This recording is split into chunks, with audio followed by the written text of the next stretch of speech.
Scout's coming through. Luke, Sam, step up.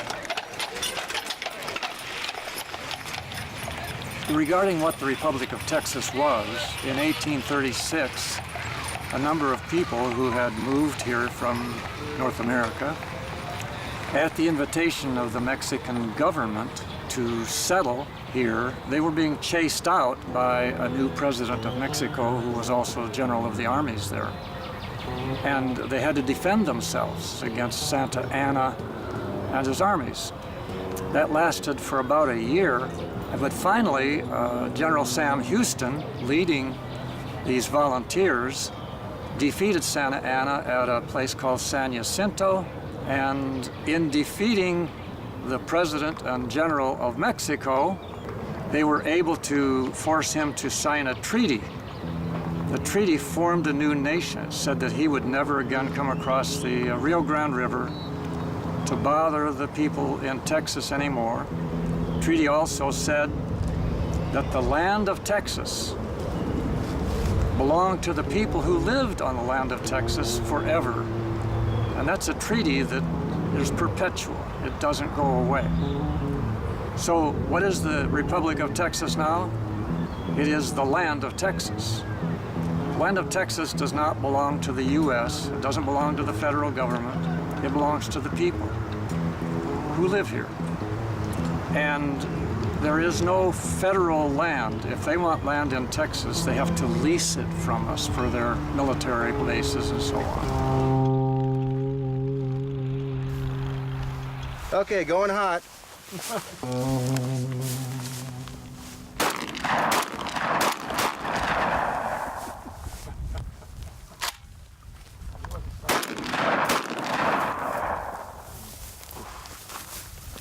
Off the hip. Off the hip. What the Republic of Texas is today, in the early 2000s, a number of people got together and said, you know what, if the land is still ours, and if there's a perpetual treaty that says we are a nation, let's just be a nation. And so they elected, but with a vote from the people, a president, vice president, secretary of state, a Congress, a Supreme Court justice, and all of those are still occupied and manned to this day. In fact, that government meets every month on the second Saturday of the month, and the people of Texas who are interested come to those meetings. That's what it is today. The purpose, the goal of the Republic of Texas and what we're doing is to restore and to preserve all the freedoms and all the sovereign rights that were won in 1836 at the Battle of San Jacinto, when that treaty was signed. In other words, we're here to make sure that the people get to exercise those rights, even though an overreaching federal government of the U.S. keeps trying to take away more and more of the rights and freedoms. We're here to restore them and to make sure they're preserved. Motion. Do I have a second? Wayne Williams, Missouri County, I second. I drove here from Lake Jackson, Texas. It's about 240 miles. I had to wake up early, but I wanted to come. I went last month to this meeting, and what I see are some people that are concerned about where our country's heading, and they look for the alternative. There's a lot of talk about secession in this country because we see tyranny in Washington. We see even our own elected representatives wind up getting elected because they're people with wealth that are paying for their elections. Patterson. I did a document against him and all the general land offices and all. And that's what they really got the pact that made them.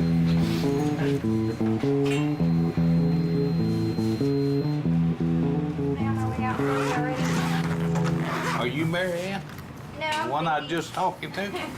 No, Mary Ann's in the I back. told her I was going to leave this for Mr. Patterson. Okay. Okay. Okay. He's not here on Friday afternoons, right? She asked me, she said, well, if you was him, would you be here on Friday afternoon? I don't know about that. Yeah, you'd have to be. I left the act passed by Congress to reclaim all the land of Texas and get it on record. We reclaiming all the land for the people.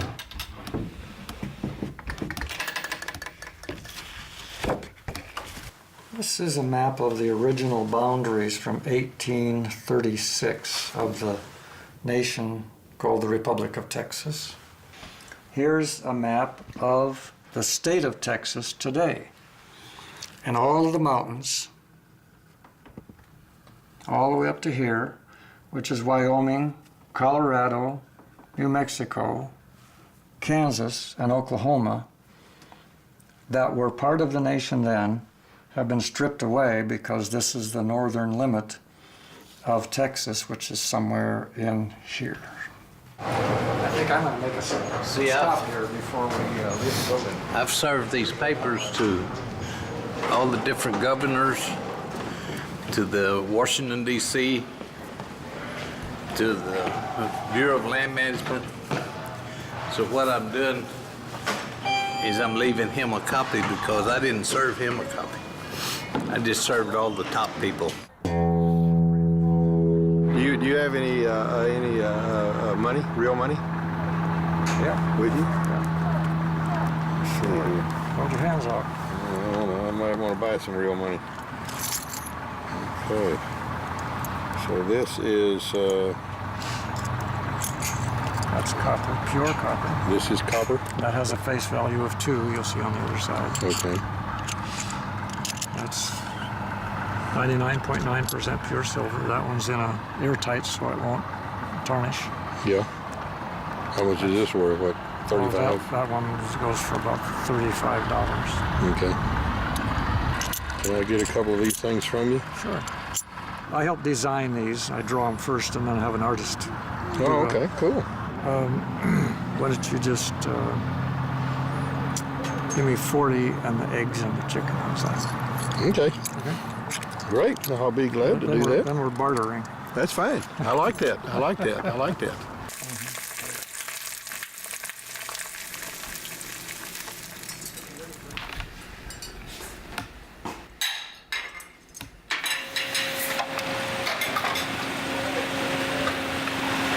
Over here we've got a machine that's running Republic of Texas currency. Right now we've got it set up for a 1 ounce 39mm silver medallion in a fruit finish. And so you can see the Republic of Texas star on one side with an outline of the original Texas map. And on the other side, one nation under one God with a great sculpt of the Alamo there. We started doing these all the way back in 2009. We've made hundreds of thousands of pieces of this so far.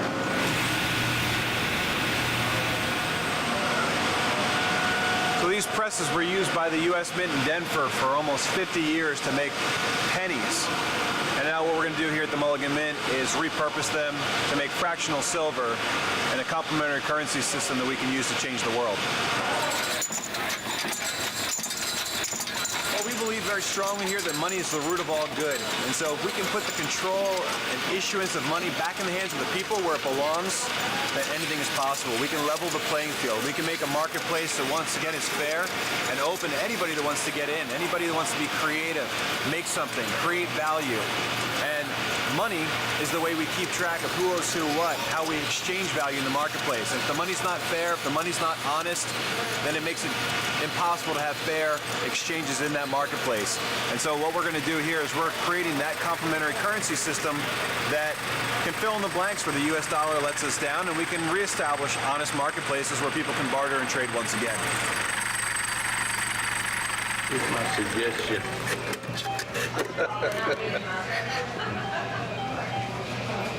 It says, give me a suggestion, so there's my suggestion. There's your suggestion.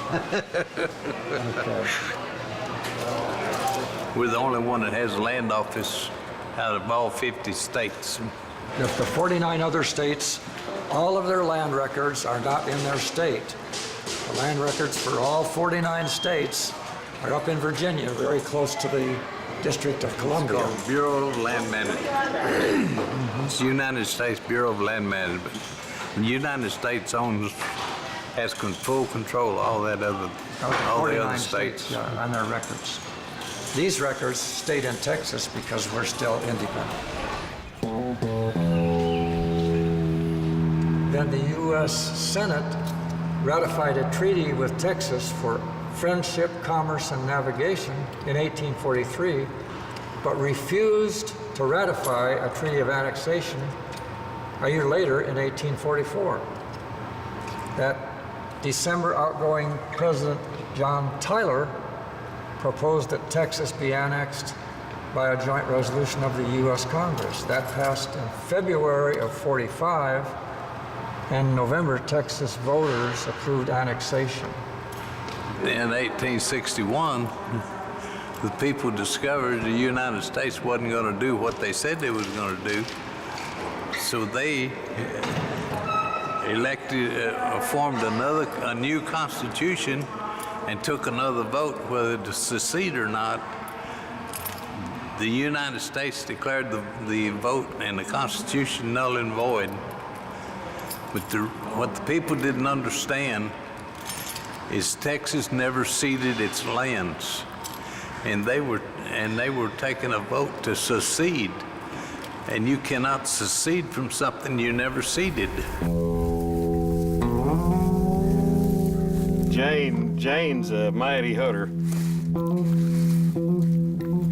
Anybody after her chickens? Man, they're dead. They're dead. You don't go after Jane's chickens.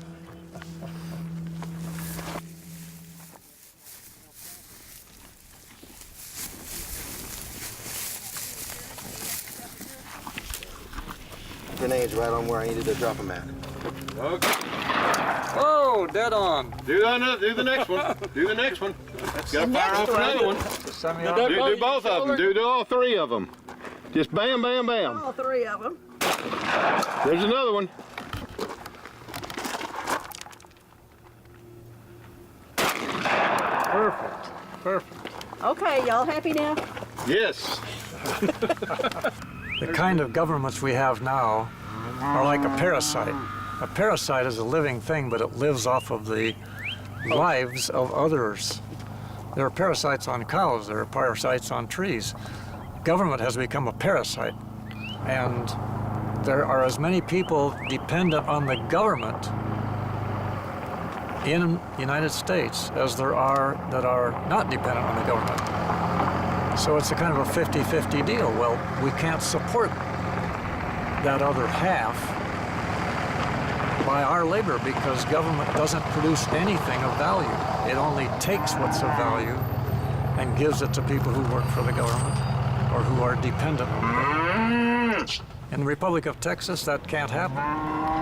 The Constitution of the Republic says the government is very small, does very few things, is forbidden to do the other things. And so people keep the fruits of their labor, they keep the work of their hands, and then they can start businesses, they can hire more people, the other people have jobs, everything works fine without the parasite. I think right now, the way things are going, the Republic of Texas would be a whole lot better off than the state of Texas. Texas has got its own electrical grid. It's got all the oil and gas and everything it needs. It's got all the industry and everything it needs. It can survive by itself without the rest of the United States, which is to say the rest of the United States cannot survive without Texas, from my understanding.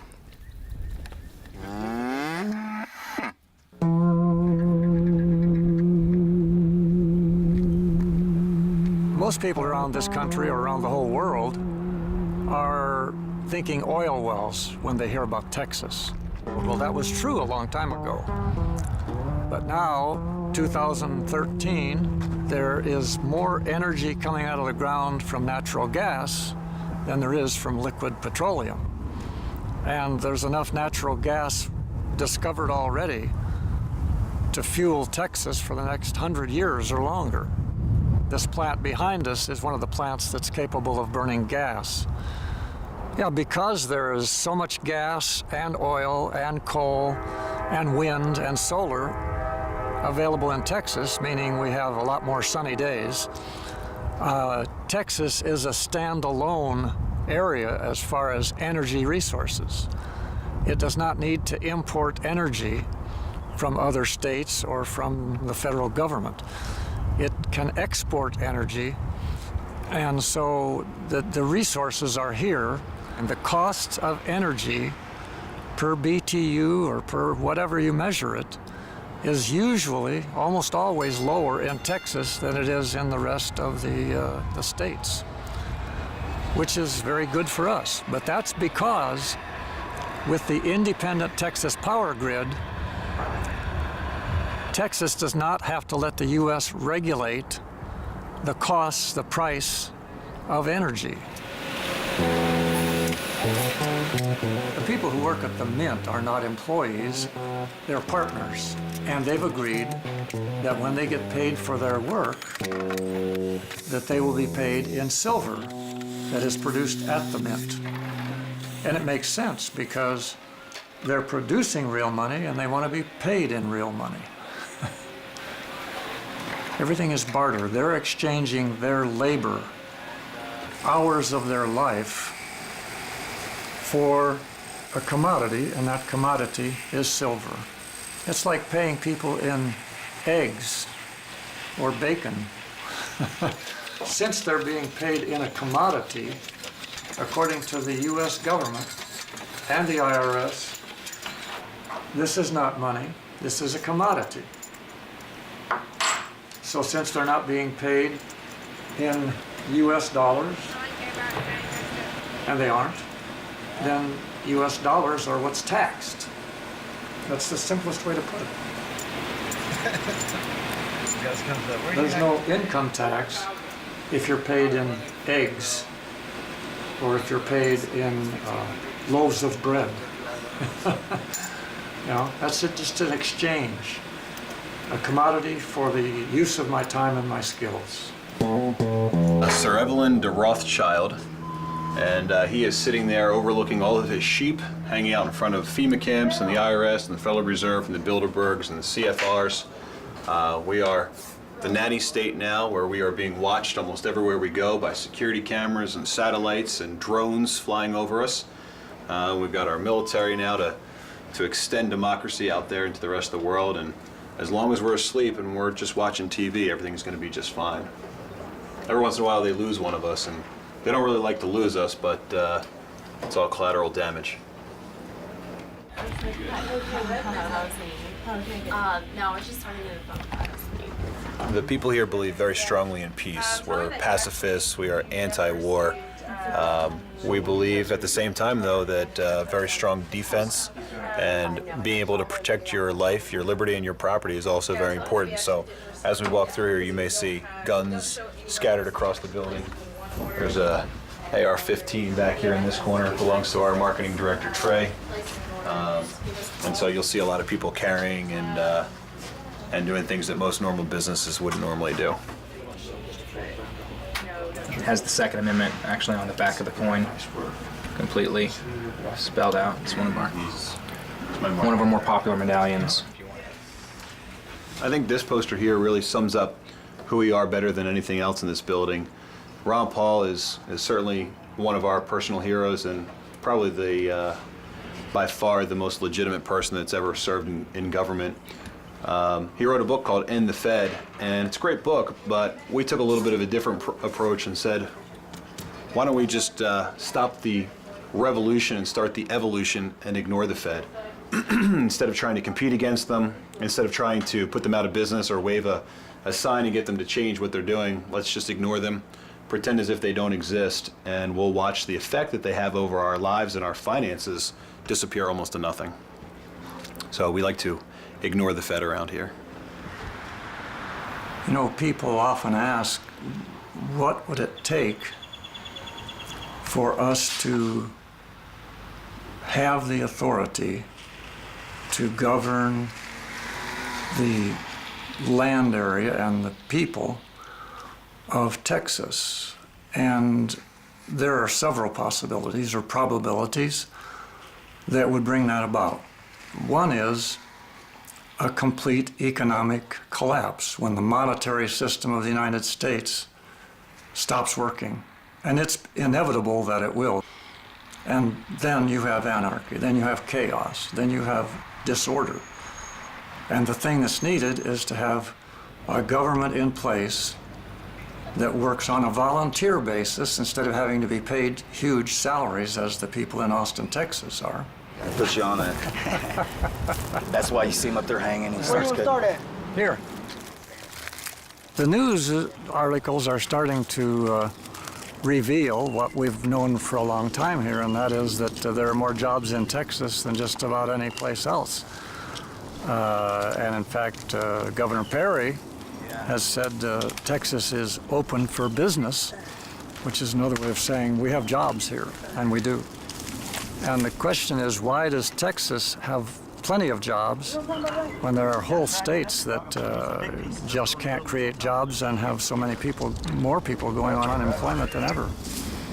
And there are several reasons for that. One is a lot more Texas people are personally entrepreneurs. They think in terms of how can I organize people together to provide a product or provide a service which people want. In other words, not to get them to want something, but if they already want something, how can I provide it to them? But you know, the biggest part of it is there's just a whole lot less government interference, over-regulation. You have to get a permit. You have to wait 6 months or a year before you do something while they go and think about whether it's good for the people or not. If it isn't good for the people won't buy the darn thing. That's it, you know.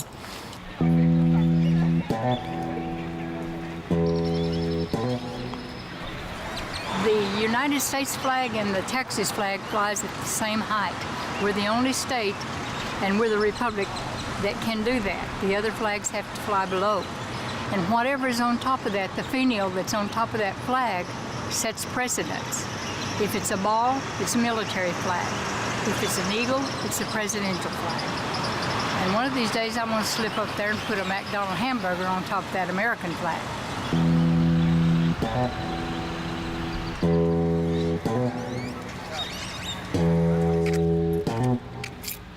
Okay, let's go to the Capitol.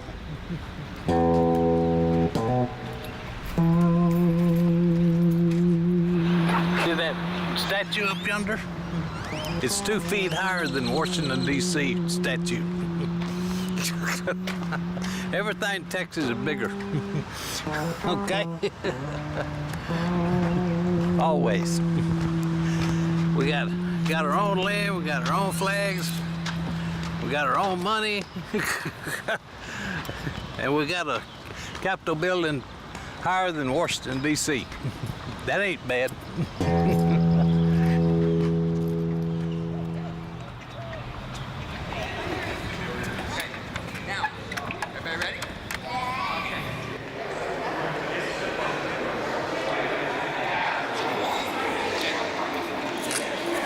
When Texas was fighting, that is, defending itself against the armies of Santa Anna from Mexico, they chose the gold star as their emblem and says Republic of Texas. And that seal was adopted in 1837 and is still in the Capitol building today, right here in the very center of the building, which is just another evidence that the Republic of Texas has not gone away. There's just a different form of government governing it. But the land, the people, and the culture and the spirit of Texas are still the same today.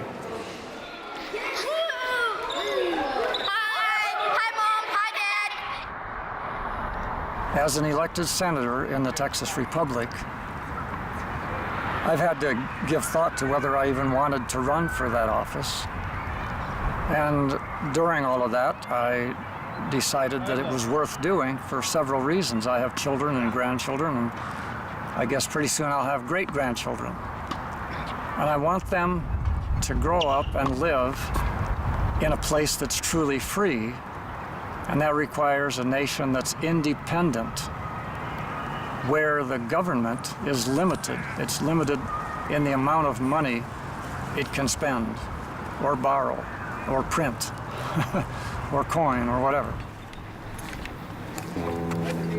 So I saw a chance for me to play a part of having a clear vision, putting it in words, putting it on paper, and creating the base, the foundation on which a free nation could live again, a free, independent Texas.